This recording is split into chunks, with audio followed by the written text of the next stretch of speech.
ছাত্র জনতার গণ অভ্যুত্থানের মুখে গেল ৫ আগস্ট ক্ষমতা ছেড়ে ভারতে পালিয়ে যান তৎকালীন প্রধানমন্ত্রী ও আওয়ামী লীগ সভানেত্রী শেখ হাসিনা। তারপর থেকে ভারতেই অবস্থান করছেন তিনি। ভারতের কোথায় আছেন শেখ হাসিনা তা নিয়েও কৌতূহল সবার।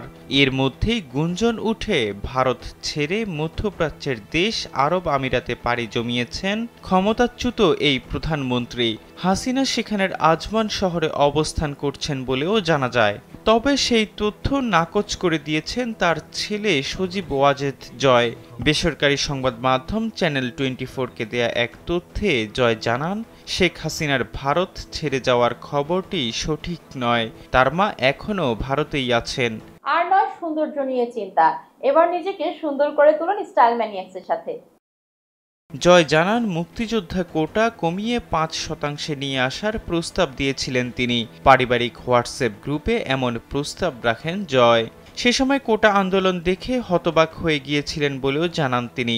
জয় জানান, তার মা দেশের বর্তমান পরিস্থিতি দেখে বেশ বিচলিত এবং হতাশ।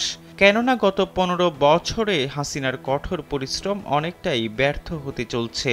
এমন অবস্থায় আগামী নির্বাচনে নিজের অংশগ্রহণের বিষয়ে কোনো সিদ্ধান্ত নেননি জানিয়ে জয় জানান, তার কখনোই রাজনৈতিক উচ্চাকাঙ্ক্ষা ছিল না, কিন্তু বর্তমান পরিস্থিতিতে কী হবে তা তিনি বলতে পারছেন না।